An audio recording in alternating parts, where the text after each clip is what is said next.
Ya teman-teman, selamat datang lagi di Arkitalk.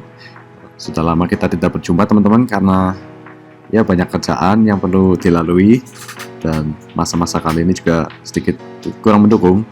Makanya baru bisa upload kali ini teman-teman. Gitu ya. Dan sebelumnya saya mengucapkan selamat tahun baru dan selamat Natal bagi yang merayakan. Mudah-mudahan tahun ini menjadi pelajaran dan menjadi berkat untuk keluarga sekalian. Nah, kali ini saya akan bawakan suatu proyek yang sedang berjalan. Mudah-mudahan ini dapat berjalan dengan lancar teman-teman. Dan ini sifatnya proposal gitu ya. Mungkin akan ada perubahan, cuma nggak tahu banyak atau tidaknya, atau mungkin bisa berubah total gitu ya. Ya doakan saja semoga berjalan dengan baik. Proyek kali ini adalah pembuatan sebuah villa teman-teman di sebuah lahan yang luasnya sekitar 400 meter persegi, sehingga cukup luas ya. Dan di sini yang cukup unik adalah setengah halaman tersebut itu tuh ingin dibiarkan kosong gitu. Jadi halamannya itu cukup luas teman-teman, setengah lahan yang ada, dan rumahnya itu setengahnya lagi. Ini tuh kalau ngitung bangunan saja tidak sampai 200 meter persegi teman-teman, sehingga bangunannya cukup kecil dan bangunan ini bersifat satu lantai seperti itu. Dan keunikan dari bangunan ini atau villa ini gitu ya, itu ada di terasnya teman-teman. Kalau kalian lihat di 3D kali ini, itu ada teras yang memanjang dari depan sampai belakang, dimana depan itu ruang servis dan pintu masuk, dan di belakang itu yang warnanya kotak itu adalah ruang doa gitu. Jadi kliennya minta khusus untuk dibuatkan ruang doa di belakang gitu.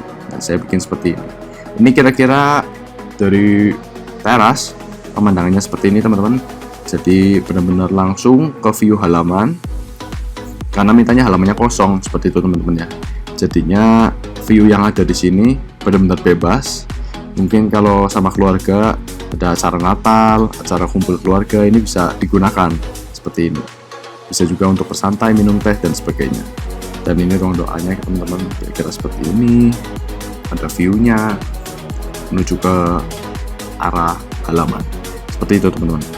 Di sini juga ada beberapa kolam untuk mengimbangi ya, jadi nggak semuanya tataran, nggak semuanya halaman kosong, tapi ada kolamnya juga untuk menambah kelembapan dari rumah tersebut teman-teman.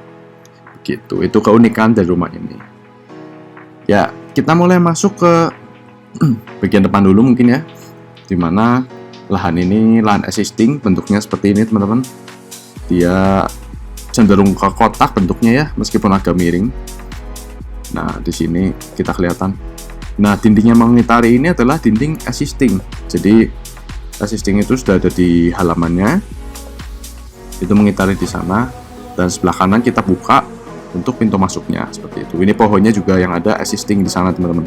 Jadi kita nggak menghilangkan dan merombak semua yang ada, tapi kita ini ya menggunakan yang ada untuk memperkecil biaya pengeluaran gitu. Jadi yang udah ada kita nggak usah hapus semuanya gitu, kita gunakan sebagian gitu. Nah, di sini dindingnya memang agak tinggi teman-teman. Terus di sebelah kanan itu adalah pintu masuknya. Ini pintu masuknya itu dalam keadaan terbuka teman-teman ya. Kalian nanti bisa pakai pintu garasi atau pintu halaman rumah gitu ya, nanti bisa digeser ke kiri. Nah, ini keadaan terbuka ini seperti ini kira-kira.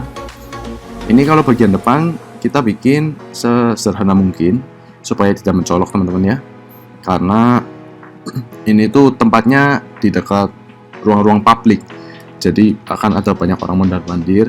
Kita usaha bagian depannya tidak terlalu mencolok, jadi nggak terlalu mencuri perhatian teman-teman, tetap sederhana dan low profile. Tapi ketika kita masuk ke dalam villanya, ini tuh memang cukup unik bisa dibilang ya, dengan denah. Sebenarnya denahnya hanya kotak saja teman-teman, cuma dicowak tuh di tengahnya ada kolamnya gitu. Kalau kalian nggak suka kolam, kalian juga bisa diganti lanskap, misalkan tanaman indoor atau halaman indoor seperti itu teman-teman. Nah, ini kita di depan ada ruang tamu atau ruang keluarga, karena sifatnya villa ini itu sebenarnya untuk privat teman-teman ya. Jadi ini ruang keluarga khusus, dan di sebelah kanannya itu seperti yang kalian lihat itu ada jendela besar Dan di situ kita bisa lihat tanaman-tanaman di situ teman-teman. Jadi kesannya luas rumahnya. Nah ini kalau kita jalan ke belakang, ini ada 2 kamar. Kamar pertama dan kamar kedua luasannya sama, di 3,5 kali 4 meter. Nah ini dapurnya teman-teman ya. Jadi sebenarnya sederhana sekali bangunannya. Itu bentuk dasarnya adalah kotak aja teman-teman. Tapi kita secara ruang kita mainkan, jadi nggak terkesan monoton gitu. Ya, ada kolamnya, ada halamannya. Sekali lagi kalau kalian nggak suka kolam di bagian tengah, bisa dirubah oleh halaman atau taman indoor seperti itu. Nah ini pintunya pintu lipat semua sampai belakang, jadi kesannya luas dan terbuka teman-teman ya. Pintu lipatnya seperti itu. Pintu lipatnya sih hanya di bagian depan saja teman-teman, tapi belakangnya ada jendela-jendela gitu ya. Dan ini bagian atasnya. Bagian atasnya ini cukup unik juga, dimana ini sih menggunakan kaca temper teman-teman. Kalau kalian mau mengikuti mungkin budgetnya bisa dikurangi dengan kusen biasa ya. Ini bertujuan untuk cahaya masuk teman-teman. Jadi bagian dalam rumah ini itu adalah ruang keluarga, ruang berkumpul. Itu nggak gelap teman-teman dan nggak pengap gitu. Kita juga buat bagian ruang keluarga ini atapnya tinggi, jadi nggak sumpek dan panas gitu. Jadi cahaya masuk dan nggak panas gitu. Dan ini kita masuk ke lorong ya. Di sini mungkin bisa untuk tempat kerja. Tempat kerjanya cozy sekali menghadap ke halaman. Terus ada tempat makan. Requestnya hanya untuk 4 orang saja teman-teman ya, tempat makannya. Lalu ada pantry. Ya pantry-nya cukup sederhana seperti ini. Dan kalau kalian perhatiin yang warna hitam-hitam itu adalah besi teman-teman ya. Jadi besi hollow yang bulat itu sebagai struktur yang terlihatnya, sedangkan struktur yang tidak terlihatnya itu ada di dinding-dinding teman-teman. Jadi memang dibuat agak memanjang supaya rata dinding gitu teman-teman. Kalian juga bisa seperti itu, kalau punya arsitek kalian bisa request. Dan ini untuk kamar pertama ini kira-kira seperti ini teman-teman. Ini masih belum ada hiasan, tapi keunikan kamarnya adalah ini, setiap ruangan dia ada halaman kecilnya teman-teman di sampingnya, jadi cahaya masuk teman-teman. Ini masuk ke dalam kamar mandi. Requestnya adalah kamar mandinya itu minta di tengah seperti itu. Nah ini, tapi memang kelemahannya kalau ada tamu cukup sulit teman-teman ya gitu. Ini memang villa yang cukup privat, jadi requestnya seperti itu. Dan ini adalah kamar utama, dimana ukurannya sebenarnya sama, cuma dia punya 2 view ke dinding belakang supaya nggak mati, jadi dikasih tanaman-tanaman teman-teman. Jadi nggak singit juga halaman belakangnya, terpakai secara maksimal.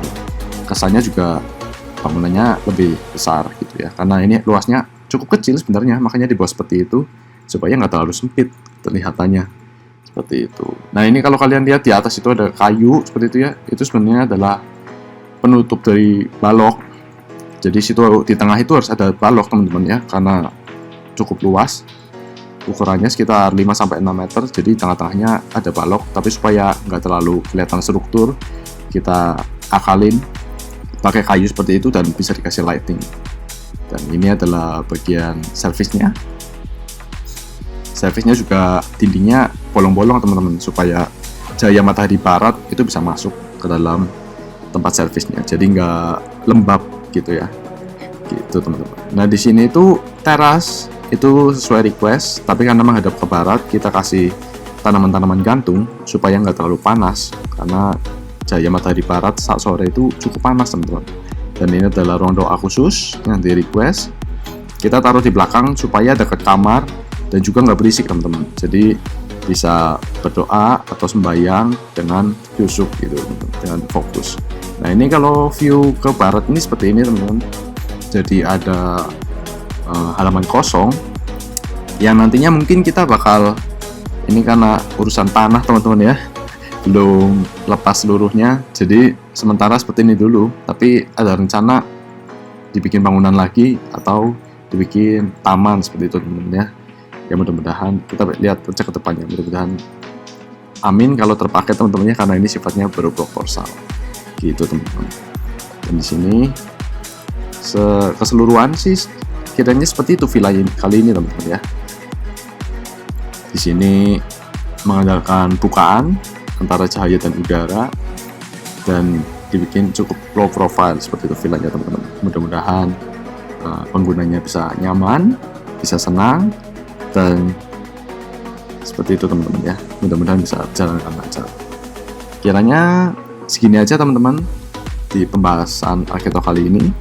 Kalau kalian ada pertanyaan atau mau minta tolong mengenai jasa, kalian bisa menghubungi nomor di bawah teman-teman. Dan mungkin sekian dulu dari saya. Sekali lagi selamat Natal dan Tahun Baru. Semoga Tuhan memberkati kalian. Terima kasih banyak.